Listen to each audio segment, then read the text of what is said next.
Hello and welcome to another Friday conversation. Today I'm talking to Charlotte Ashton, who is a employment and immigration solicitor at Farley's. So hello Charlotte, thank you for coming to talk to us today. Thank you. Thank you for having me, Hannah.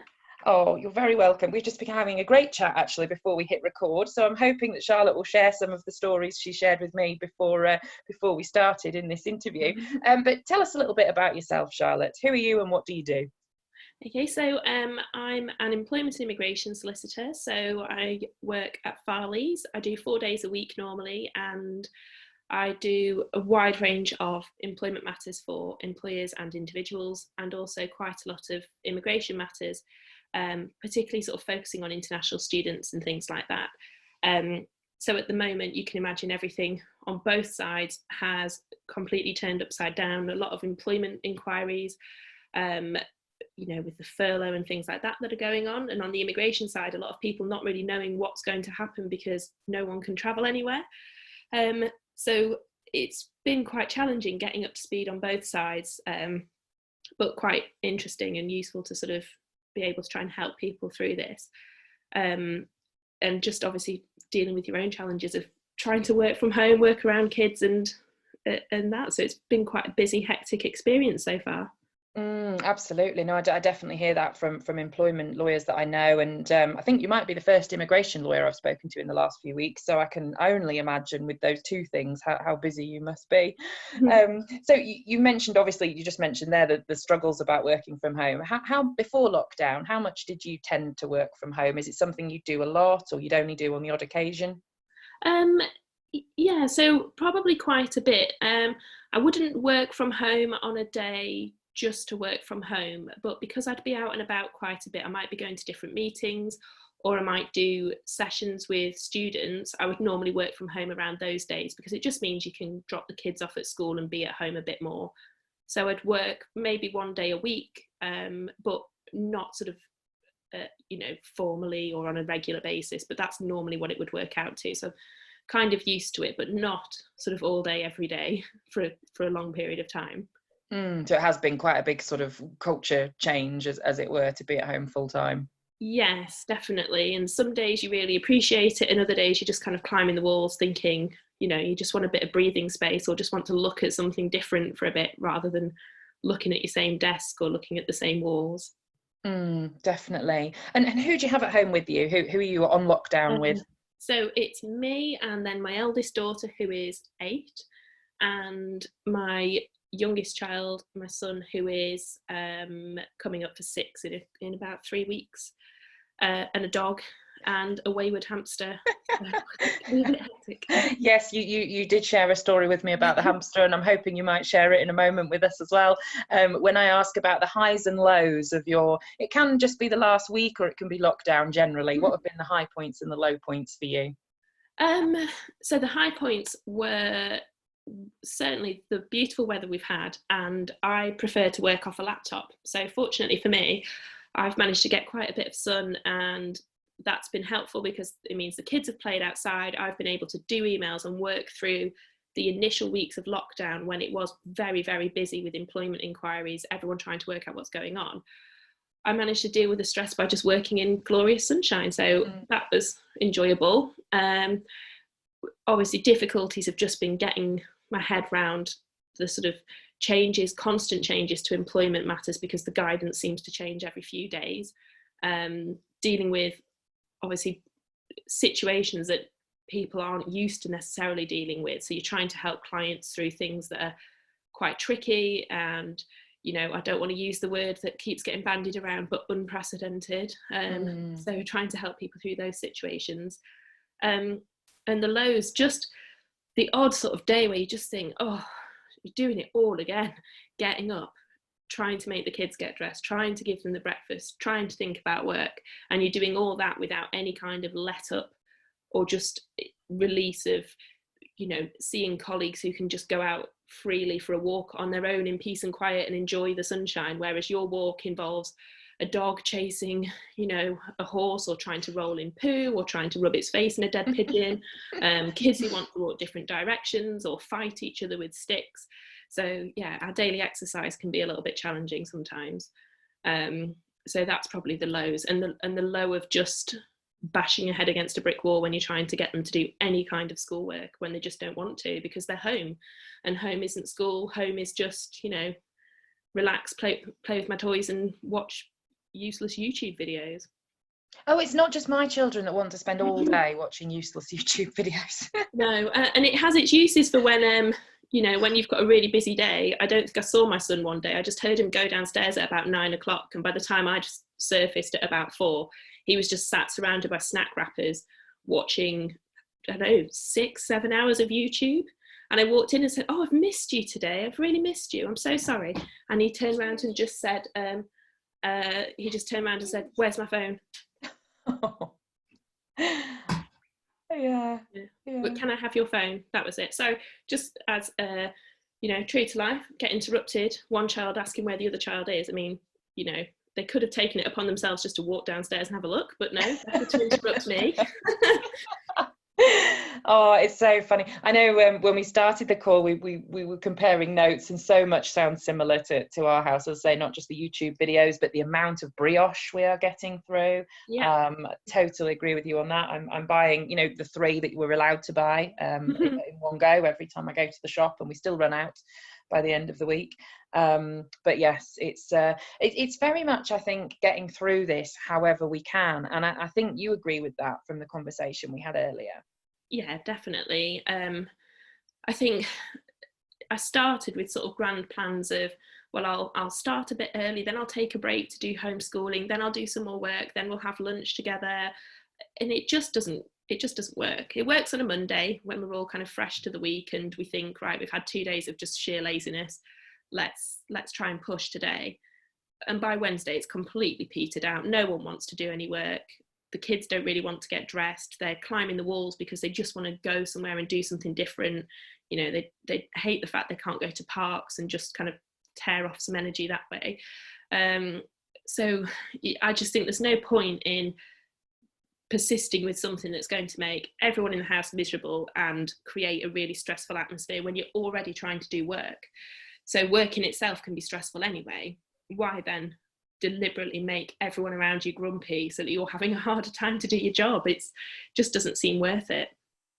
No, absolutely. So I think you mentioned earlier as well, you know, it is about protecting our mental health as much as we can. I mean, and my view is certainly the best thing we can do in this situation is to come out of this as mentally healthy as we possibly can, and the same for our children. Oh, definitely. Everyone's going through something which no one has really gone through before. So we're all adjusting, even if we don't feel like it's particularly getting to us. I think that's because we're kind of using our brain power to rationalize it a bit and keep ourselves calm through it. And I think that takes energy to do that. So then when you start adding things on top, like, well, my kids are going to do their spellings perfectly this week every single day, and we're going to do all the activities school have set us, and we're going to take photos and email school and tell them how wonderful we're doing.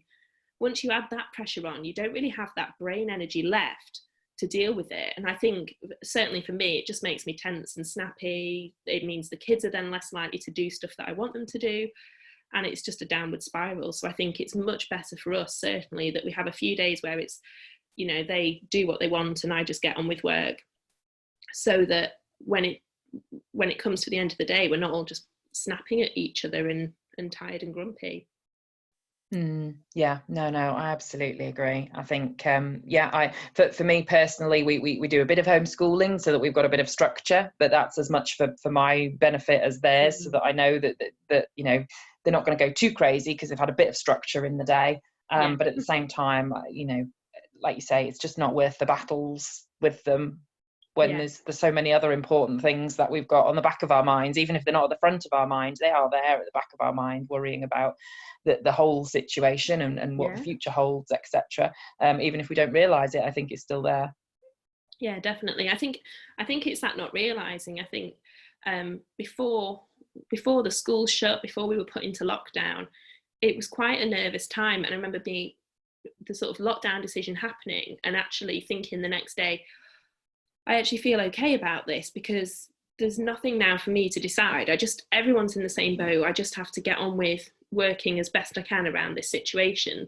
And it totally took a load off my mind. I stopped checking the news constantly for coronavirus updates, and it calmed me down a lot, that having that kind of any sense of control of the situation taken away. But I do think that just drains you quite a bit, and then it's just about getting through this whole lockdown situation, trying to stay as calm as possible, and you know, putting pressures on yourself, and the pressure out there as well to oh, you should be spending all your free time taking up a new craft or doing a hobby or learning something online. And you think sometimes it's all you can do in a day just to get to the end of it and sit down and breathe a sigh of relief. I think there's a lot of very unhelpful stuff floating around out there telling everyone what they should be doing in lockdown. Whereas really, I see how I feel in the morning. If I wake up and feel super productive, I think, right, I'll get up, immediately start work, so that I know I can take a bit of time off during the day to do some homeschooling. Some days I wake up and don't have the energy, and I think, right, that's it, we won't do homeschooling today. I'll work a normal set of hours and we'll just kind of plod through the day and have our walk at lunchtime. And I think that's fine, and that's what works for me. I don't need every day to be the same. I don't need it to be this big routine, which is what I thought I might do. I've actually found that just going with how I feel on a day helps me more. And certainly talking to friends, they all seem to be having the same sort of swing in emotions of how they feel in a day. They might feel really, you know, happy to be working from home and loving going out for their walk, and other days they might just think, oh, I just want to sit on the sofa and eat 10 Magnums or something. Yeah, do you know that fits with what people have been telling me the last few weeks. It's so true. I think for some people, they want to do, you know, more of the structure and the routine and keep things the same, and for others like you, they're finding it works better differently. And I think this is the thing, we've all got to find what works best for us. There's no one size fits all, this is what you should do. I mean, yes, there's plenty of, you know, suggestions I give to people, and I know at the start of lockdown the suggestions I was giving were different to what I would say now, because we're 7 weeks in and people are in a very different place now than they were 7 weeks ago. And it changes almost weekly, you know, the way people feel and what they feel able to do and want to do. So it's I love what you're saying, that people should really listen to themselves and what works for them, and that's what they should do, and that's all that matters, really. I loved your story you shared before about what can go awry when you're on client phone call. So share that story with us. Oh, well, obviously, when you're working from home, you sort of say to the kids, right, I now need to go and really concentrate for a couple of hours. Just leave me in peace, you know, help yourself to snacks, help yourself to drinks, do whatever you need to do. Do not interrupt me. So particularly if I'm going on a call, I will then go and see them separately and say, I am about to phone someone. You cannot come and talk to me. You must leave me in peace. And for the most part, that works. And then every so often something will happen. And last week, I think it was, I was speaking to a client and my daughter ran in absolutely hysterical, red-faced, tears, trying to catch her breath. And she'd been setting up a very intricate playground obstacle course for the hamster in the bath, having left the door open on the hamster cage and turned her back to the hamster. Obviously, it got a sniff for freedom, did a bunk, ended up trapped in some panelling behind the toilet. So I had to say to the client, I'm really sorry, I really need to go. My daughter's trying to tell me something I'm not quite sure it is. I really, really apologise for this. I will phone you back immediately. And he said, go, you know, I understand what it's like. So off I went, had to eventually get a pot of chocolate spread, a screwdriver, hammer, demolish part of the bathroom to get the hamster back and put the hamster back in the cage and lock the cage with extra binder clips so the hamster couldn't get out again, and then ring the client back. And fortunately, they have a lot of pets themselves, so they said they completely understood, and it's now become a bit of a running joke between us. But it's just that mortifying moment, and you think, gosh, there could have been, you know, there could have been a client that just really did not appreciate that at all. But I feel like at least everyone's in the same boat. So, you know, if it's not you having these disasters, it's probably someone else. And the hamster now has an enormous new cage, which it spends half its life in and half its life back in the old cage because it's making too much noise. So this hamster's now the bane of my lockdown life, and Oh. yeah, I don't think I'd get another one. Oh dear. But Certainly wouldn't recommend it.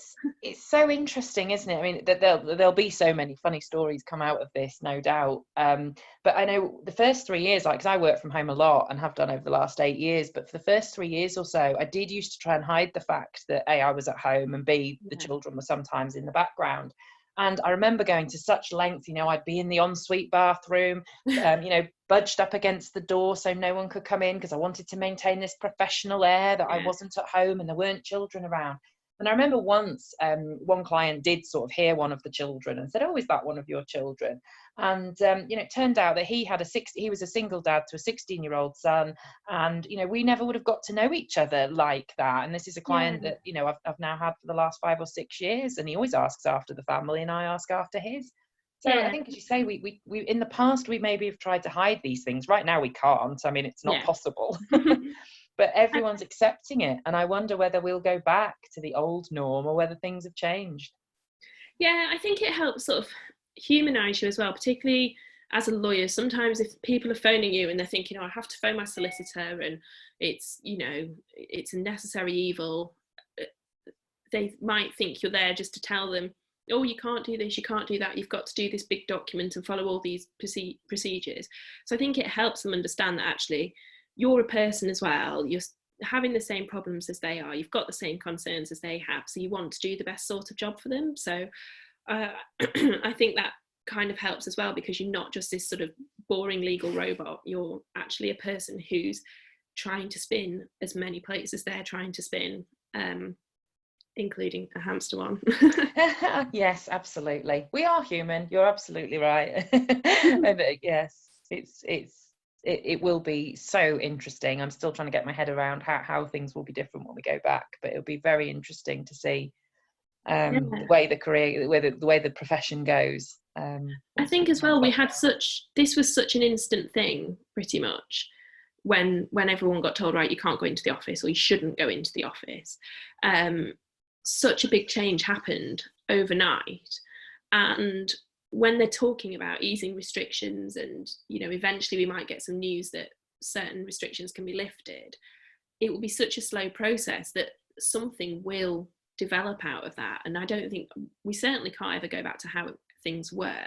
And I think there's probably a lot of women out there, or a lot of people with additional needs or have needed this kind of flexibility, who think, right, I've probably had to fight quite a few years to get to that point, and instantly overnight a lot of places and a lot of employers could change everything because suddenly it affected everyone. So I think for the other employees out there who've not really thought about flexible working before or doing things like that, it might be something that they now all are interested in it a bit more and wanting to do things differently. So hopefully we'll just sort of develop organically into this new way of working, where everyone gets to work a little bit more the way they want to, rather than traditionally what might have been a kind of, you must be in the office 9 till 5 job. Yes, or even just the preserve, as it used to be, of parents and mothers in particular who traditionally wanted the flexible working, and then obviously that was reflected in our pay and our prospects and things. But yes, I mean, how many people, whether they've got children or not, will want to have that flexibility now that they've had it, to take up a hobby or go for a walk once a week or whatever it is. It may change the landscape for everyone, really. It's very interesting. We will see what happens in coming months. I'd love to know what have you learned that might be useful for others over this lockdown period? Well, certainly just the thought of, instead of planning everything out to the minute detail of how a day is going to go or how a week is going to go, just relaxing a bit more and actually seeing how you feel on a morning as to what how you're going to work that day. Listening a bit more to what the people within your house are telling you. So if you're going into your kids and saying, right, you need to do maths and English, and they're just distraught, and it's not just them usually dragging their heels, but they're actually struggling because they know they should have been on holiday now, or they know that they should be playing with their friends in the park or something, and actually they're missing that, sort of listening a bit more and being a bit more in tune with what's going on around you and just adapting to that, rather than thinking, I've made this plan, this is what's expected of me to get this homeschooling done, or it's expected that we should be doing Joe Wick's PE or something like that. Looking at what other people are doing, instead of doing that, just sort of getting a feel for what the mood is in the house and following that mood. And if that mood is pajamas, YouTube and brioche, that's fine by me if it keeps everyone quiet. I absolutely love that, and I think it will come at the right time for so many people, because in the last week I think there's a lot of people who need to hear that. So I think that's a really good point to make. It's a very long stretch to stick to the idea of homeschooling your children to the extent of schooling they would be getting in school, and following all the I've lost count now of the people doing free Instagram lessons, free YouTube lessons, BBC Bite Size, Education City, YouTube, this and that. I have been so overwhelmed with information out there about what I should be teaching my children. I just couldn't take it all in. So I just thought, as a bare minimum, try and get them to read a bit, and the rest we'll just have to pick and choose as and when we do it, and go and try and let things develop at their own pace. Because to keep that kind of level of expectation on you for 7 weeks, 8, 9, 10, 11 weeks is just unsustainable. I absolutely couldn't agree more. And as I say, I think there'll be a lot of people who find that useful because they haven't perhaps thought that way themselves yet, but it will give them some permission, I hope, to be a bit easier on themselves, because as you say, we're not at the end yet. There's a few more weeks to go. We don't know how long it will be, and almost planning for that is, I think, a bit premature at the moment. I think it's better we just sort of stay accepting that we don't know when it will be. That's sometimes easier than expecting something and it not happening. But yes, I think a lot of people could learn from that more relaxed approach that I can hear you've taken. Yeah. Try. Relaxed isn't often a word that's used with me, but I'll take that today. Oh, really? Well, obviously, because we didn't know each other before, to me it sounds like you're taking a very relaxed approach, and maybe that's not your normal way, but maybe that's the way you've decided to get through this. Yeah, it's just what's got to work for everybody. Yeah, absolutely. Oh, well, thank you for that, Charlotte. It's been lovely to chat to you today. Thanks for having me. Oh, you're very welcome. And I look forward to speaking to somebody else on the next Friday conversation. Thank you.